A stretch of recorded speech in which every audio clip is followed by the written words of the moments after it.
আইসিডিএসের আরও একটি ক্লাসে তোমাদের প্রত্যেককে স্বাগত। আজকে এই ভিডিওতে আমরা আলোচনা করব আইসিডিএস কর্মী ও সহায়িকার গুরুত্বপূর্ণ প্রশ্নোত্তর সম্পর্কে, এবং এই ভিডিওতে পুষ্টি ও জনস্বাস্থ্য বিষয় থেকে প্রশ্ন উত্তর আলোচনা করব। তোমরা যারা আইসিডিএস কর্মী ও সহায়িকার পরীক্ষার জন্য প্রস্তুতি নিচ্ছ, তোমরা নিয়মিত ক্লাসগুলি করবে, তাহলে পরীক্ষায় 70+ নম্বর প্রত্যেকেই পাবে। প্রত্যেকেই ভিডিওটি লাইক করে দেবে, শেয়ার করে দেবে। তো দেখো, আজকের প্রথম প্রশ্নে বলা হচ্ছে, নিচের কোনটি উচ্চমানের প্রথম শ্রেণীর প্রোটিনের সেরা উৎস? দেখো, এই প্রশ্নে বলা হচ্ছে উচ্চমানের প্রথম শ্রেণীর প্রোটিন। তো এই প্রশ্নের সঠিক উত্তর হয়ে যাবে ডিম। ডিম হবে এখানে কারেক্ট আনসার। এরপর দেখো, পরবর্তী প্রশ্নে বলা হচ্ছে, সামুদ্রিক মাছে প্রধানত কোন গুরুত্বপূর্ণ খনিজ উপাদানটি প্রচুর পরিমাণে পাওয়া যায়, যা থাইরয়েড গ্রন্থির কার্যকারিতার জন্য অপরিহার্য? তো এই প্রশ্নের সঠিক উত্তর কি হবে? এই প্রশ্নের উত্তর হয়ে যাবে আয়োডিন। আয়োডিন অবশ্যই তোমরা মনে রাখবে, আয়োডিন কিন্তু হবে এখানে কারেক্ট আনসার। দেখো, এই যে থাইরয়েড গ্রন্থি, এই থাইরয়েড গ্রন্থি থেকে কোন হরমোন ক্ষরিত হয়? থাইরক্সিন। এটাও কিন্তু মনে রাখবে, থাইরয়েড গ্রন্থি থেকে থাইরক্সিন হরমোন ক্ষরিত হয়।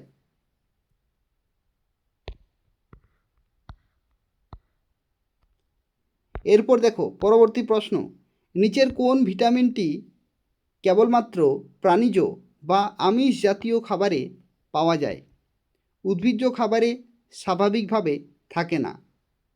অর্থাৎ প্রাণীজ বা আমিষ জাতীয় খাবারে পাওয়া যায় কোনটি? এই প্রশ্নের সঠিক উত্তর হবে ভিটামিন বি12। ভিটামিন বি12 যদি আমাদের দরকার হয়, তাহলে কিন্তু আমাদেরকে প্রাণীজ বা আমিষ জাতীয় খাবার কিন্তু খেতে হবে। উদ্ভিজ্জ খাবারে স্বাভাবিকভাবে কিন্তু এই ভিটামিন বি12 থাকে না।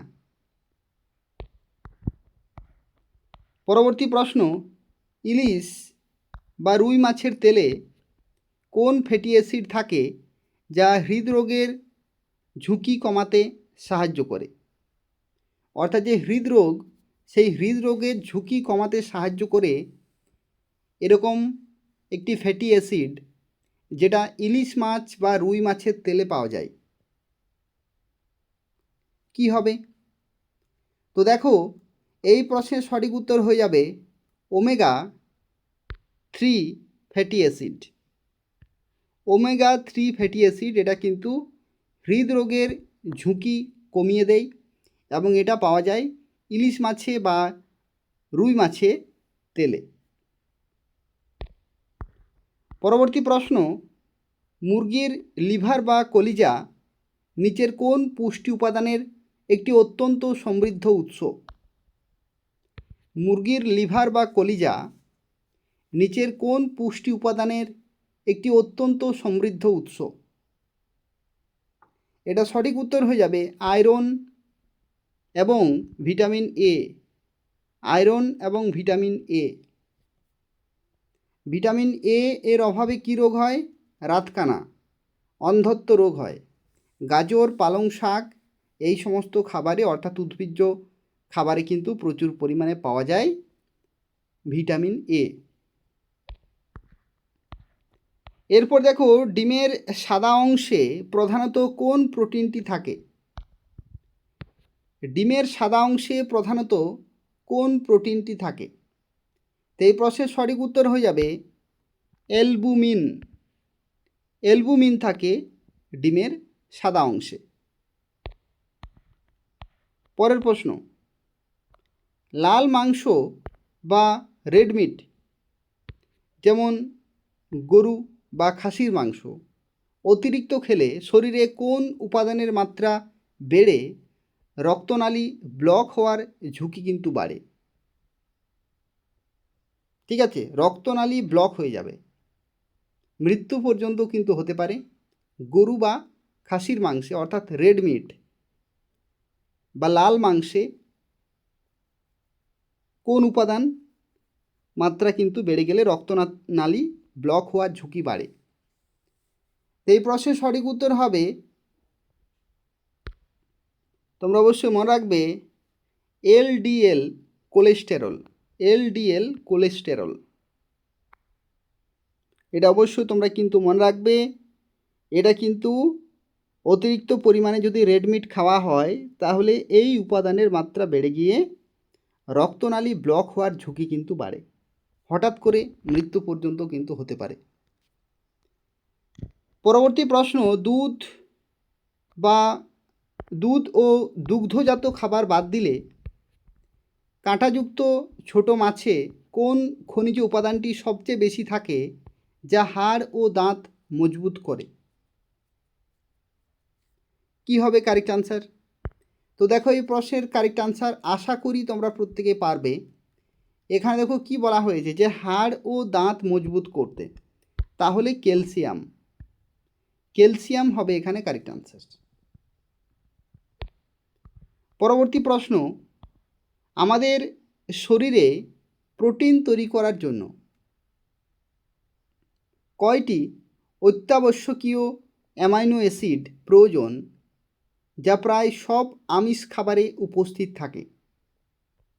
আমিষ খাবারেই থাকবে অ্যামাইনো অ্যাসিড, যেটা খুবই জরুরি আমাদের শরীরের জন্য, যা প্রায় সব আমিষ খাবারেই কিন্তু কম বেশি করে থাকে। তো কয়টি?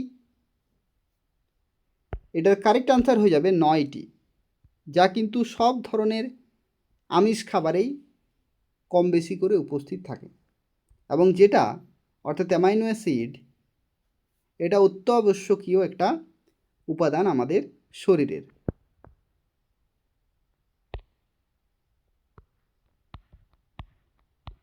এরপর দেখো, পরবর্তী প্রশ্নে বলা হচ্ছে, নিচের কোনটি সবচেয়ে কম ফ্যাটযুক্ত চর্বিহীন মাংস হিসেবে পরিচিত?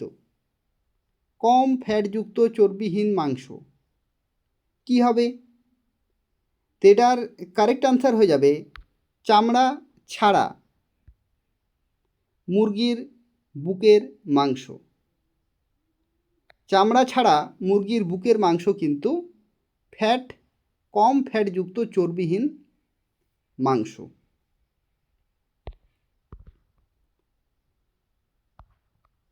পরবর্তী প্রশ্নে বলা হচ্ছে, চিংড়ি মাছে কোন অ্যান্টিঅক্সিডেন্টটি থাকে যা এর লালচে রঙের জন্য দায়ী এবং ত্বকের জন্য উপকারী? চিংড়ি মাছে কোন অ্যান্টিঅক্সিডেন্টটি থাকে যা এর লালচে রঙের জন্য দায়ী এবং ত্বকের জন্য উপকারী? এটার কারেক্ট আনসার কি হবে? এটার কারেক্ট আনসার হয়ে যাবে অ্যাস্টাক্সানথিন। ঠিক আছে, গ হচ্ছে এখানে কারেক্ট আনসার, অ্যাস্টাক্সাথিন।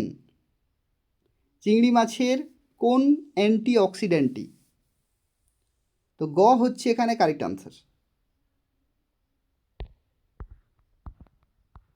পরবর্তী প্রশ্ন দেখো, ডিমের কুসুমে কোন ফ্যাট দ্রবণীয় ভিটামিনটি প্রচুর পরিমাণে থাকে যা ক্যালসিয়াম শোষণে সাহায্য করে?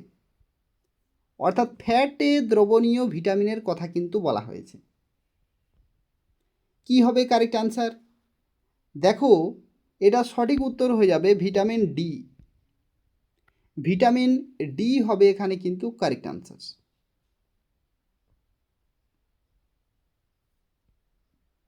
ডিমের কুসুমে কোন ফ্যাট দ্রবণীয় ভিটামিনটি প্রচুর পরিমাণে থাকে যে ক্যালসিয়াম শোষণে সাহায্য করে?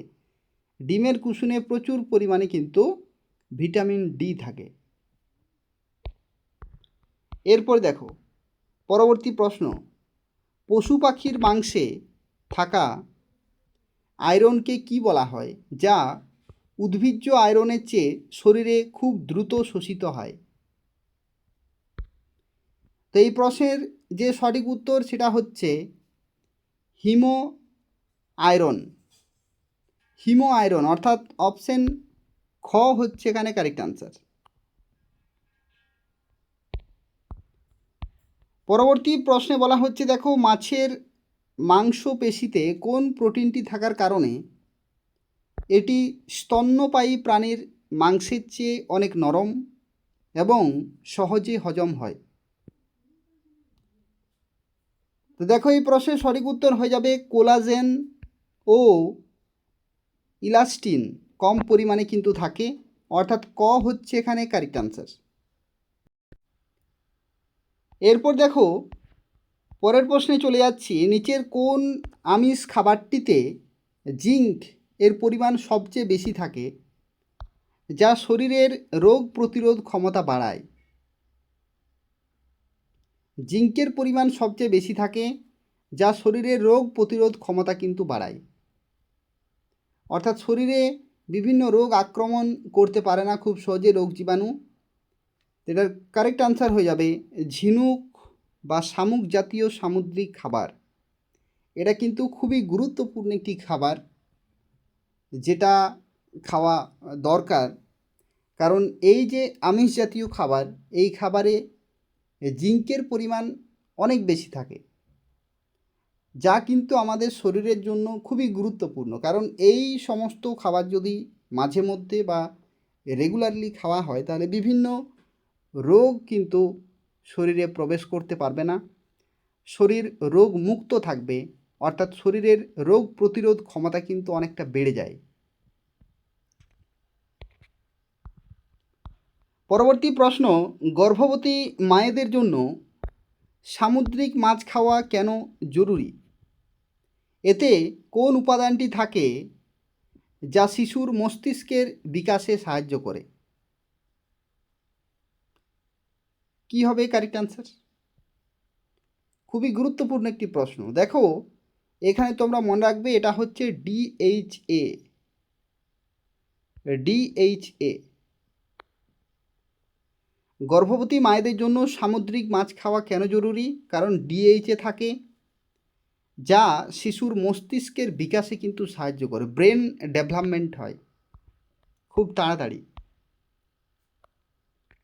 পরবর্তী প্রশ্নে দেখো বলা হচ্ছে, দুধকে একটি সুষম খাদ্য বলা হলেও এতে কোন দুটি পুষ্টি উপাদানের অভাব বা অত্যন্ত কম পরিমাণে কিন্তু থাকে? দুধ হচ্ছে সুষম খাদ্য, কিন্তু দুটি পুষ্টি উপাদানের অভাব রয়েছে বা অত্যন্ত কম পরিমাণে থাকে। কি হবে কারেক্ট আনসার? তো দেখো এই প্রশ্নের সঠিক উত্তর হয়ে যাবে ভিটামিন সি কিন্তু ডিমে অল্প পরিমাণে, এবং আয়রন, ভিটামিন সি এবং আয়রন খুবই অল্প বা নেই বললেই চলে, বা অভাব থাকে দুধে। খ হচ্ছে এখানে কারেক্ট আনসার। পরের প্রশ্নে দেখো বলা হচ্ছে, মাংস বা মাছ অতিরিক্ত তাপমাত্রায় সরাসরি আগুনে পুড়িয়ে যেমন বারবিকিউ খেলে কোন ক্ষতিকর রাসায়নিক তৈরি হতে পারে যা ক্যান্সারের ঝুঁকি বাড়ায়? কি বলা হচ্ছে, মাছ বা মাংস অতিরিক্ত তাপমাত্রায় সরাসরি আগুনে পুড়িয়ে, আগুনে যদি ঝলসানো হয় বারবিকিউ খেলে কোন ক্ষতিকর রাসায়নিক তৈরি হতে পারে যা ক্যান্সার পর্যন্ত কিন্তু হতে পারে?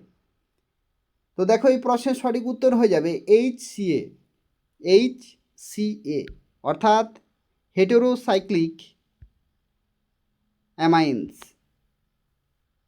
হেটেরোসাইক্লিক অ্যামাইন্স অর্থাৎ মাছ বা মাংস যদি অতিরিক্ত তাপমাত্রায় যদি ঝলসানো হয় এবং আগুনে পুড়িয়ে যদি খাওয়া হয় বারবিকিউ, তাহলে এই ক্ষতিকর রাসায়নিক কিন্তু তৈরি হতে পারে যা ক্যান্সার পর্যন্ত হতে পারে।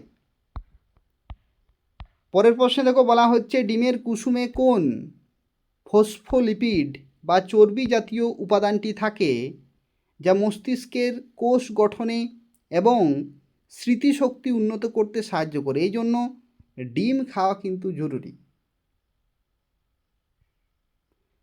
দেখো এই প্রশ্নের সঠিক উত্তর কী হবে? এই প্রশ্নের উত্তর হবে লেসিথিন বা কোলিন। লেসিথিন বা কোলিন নামক ফসফোলিপিড বা চর্বি জাতীয় উপাদান থাকে, যা আমাদের মস্তিষ্কের কোষ গঠনে এবং স্মৃতিশক্তি উন্নত করতে সাহায্য করে।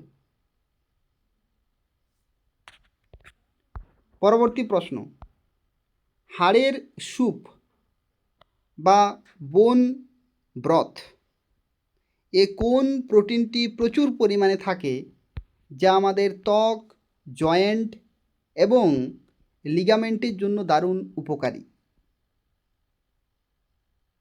কি হবে কারেক্ট আনসার? তো দেখো, এই প্রশ্নের সঠিক উত্তর হয়ে যাবে কোলাজেন। অবশ্যই তোমরা মনে রাখবে, কোলাজেন এটা হচ্ছে একটা প্রোটিন, যে প্রোটিনটা কিন্তু প্রচুর পরিমাণে থাকে হাড়ের স্যুপ বা বোন ব্রথে, যা আমাদের ত্বকের জন্য কাজে লাগে, জয়েন্ট বা লিগামেন্টের জন্য কিন্তু দারুণ উপকারী। অর্থাৎ যে জয়েন্টগুলি রয়েছে সেই লিগামেন্ট বা জয়েন্টের জন্য খুবই দারুণভাবে কিন্তু কাজ করে কোলাজেন। তো এই হচ্ছে আজকের 20টি গুরুত্বপূর্ণ প্রশ্ন উত্তর, যেগুলি তোমাদের আইসিডিএস কর্মী ও সহায়িকার পরীক্ষার জন্য খুবই গুরুত্বপূর্ণ রয়েছে। তোমরা যারা প্রস্তুতি নিচ্ছ পরীক্ষার জন্য, রেগুলারলি ক্লাসগুলি করবে, তাহলেই 70+ নম্বর তোমরা প্রত্যেকেই পাবে। প্রত্যেকটা ক্লাসে আমি বলে থাকি, কারণ অনেক স্টুডেন্ট আছে যারা রেগুলারলি ক্লাস করতে পারে না বিভিন্ন কারণে হয়তো, কিন্তু যদি সেই সময় না করতে পারো, পরবর্তী ক্ষেত্রে সেই ক্লাসগুলি কিন্তু করে নেবে। কারণ চ্যানেলে ক্লাসগুলি অ্যাভেলেবেল আছে, তো চ্যানেলে গিয়ে সেখান থেকে তোমরা কিন্তু ক্লাসগুলি করে নেবে পরপর। ঠিক আছে, পরপর ক্লাসগুলো কিন্তু করা অত্যন্ত জরুরি, কারণ একটার সাথে অন্য ক্লাসের লিঙ্ক থাকে। তো তাই পরপর ক্লাসগুলি করবে, প্রত্যেকটি ক্লাস যাতে মিস না হয়, পরে হলেও তোমরা কিন্তু করে নেবে। ঠিক আছে, প্রত্যেকে ভিডিওটি লাইক করে দেবে, শেয়ার করে দেবে। ধন্যবাদ।